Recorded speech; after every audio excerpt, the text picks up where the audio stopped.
So in the script, there's a hallway, and it's a specific hallway. It's long, straight, and there's a door at the end. Pretty easy to find, right? No.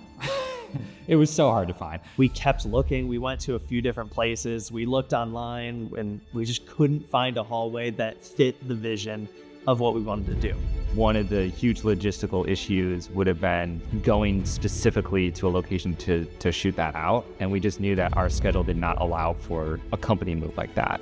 So we were telling this to my friend Carlos, who is a model maker, and he was like, I'll just build you a hallway. And I was like, okay, but this is a passion project. Like, we have no money. He's like, yeah, I'll build you a hallway. Don't worry about it. And I was like, it has to look good, because if it doesn't, I'm not going to use it, and I don't want you to spend your time doing it if we just end up cutting it. And he's like, oh, don't worry about it. I want to do it. It's for fun. And I was like, okay, great. So we got some measurements of it and really figured out like what was going to work. And we did a little lens test to figure out what lens would work with that. And I used a probe lens to be able to really get in that hallway and in the tight space, because it was probably only, it was around a foot or so wide.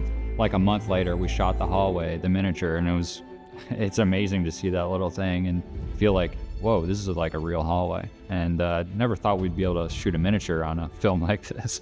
We ended up shooting that in my living room. We've got all these lights around, and we put a little haze in there, and it looks like a legit hallway.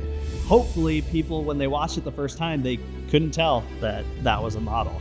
That was the one thing I told Carlos when he gave me the model to shoot with. I was like, hopefully no one ever knows that this ever happened.